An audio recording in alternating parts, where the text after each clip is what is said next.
Upravo sada gde se nalazimo je 1915. godine bila jedna od vrlo značajnih bitaka za Srbiju. Upravo na ovom mestu je bila prva linija odbrane od strane Austro-Ugarske, gde je srpska vojska bila iskopala svoje rovove i čak i ovaj restoran, ova kafana koja je pored nas, ta zgrada je tada postojala.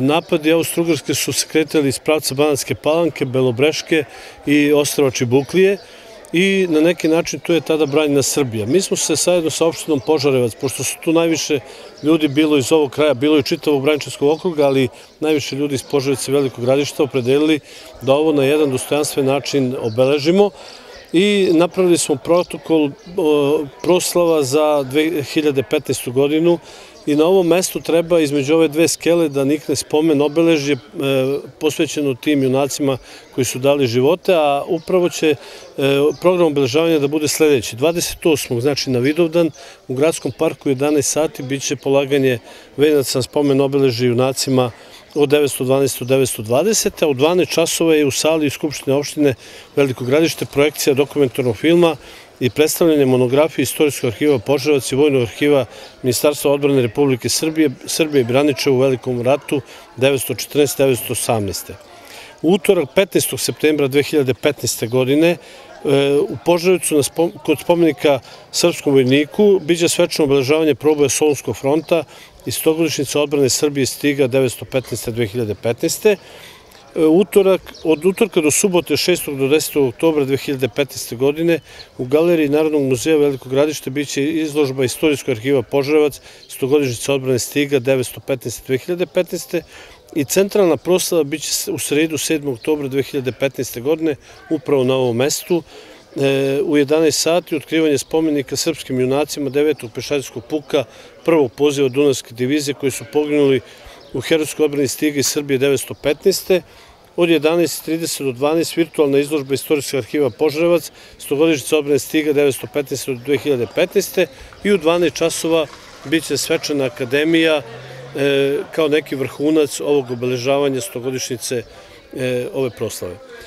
Na neki način želimo da se odužimo tim junacima i da damo značaj ovom mestu i ovog kraja odbrani Srbije, jer nikada ne treba da zaboravimo ono što se dešavalo. To je najmanje što možemo da učinimo prema tim ljudima. Danas smo imali sastanak organizacionog odbora za organizaciju obeležavanja 100 godina od Velikog rata 914-918 i doneli smo konkretne zadatke u komisijama koji će da obrade i da taj datum obeležimo znači i u oktobru mesecu i 28. juna ovde u Velikom Gradištu. Zadatak i obaveznost nam je prema našoj prošlosti i našim predsima i Srbiji koji su ostavili svoje živote za odbranu srpskog interesa, srpskih teritorija. Mislim da ta obaveza proističe iz istorije srpskog naroda i da mi to mora večno da pamtimo i svaka nova generacija treba da se sa tim upozna.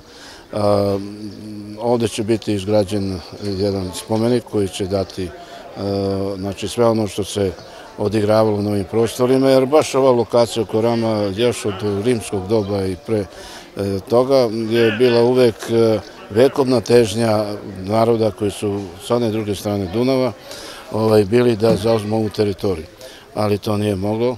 U ovom velikom, da kažem, otadžbinskom ratu je, kao što sam i rekao, iz 9. pešadijskog puka prvog poziva Dunavske divizije izginulo 301 borac, 1280 je ranjeni, 660 nastradali, znači ukupno 2251 za odbranu ovog područja stiga i naše lepe zemlje Srbije. Albanska Golgota i oporavak srpskog vojnika na Krfu je posle omogućio da na proboju Solunskog fronta ovaj puk odigra novu ulogu i oslobodi srpsku teritoriju i zato nam je obaveznost i odgovornost da to poštujemo večno.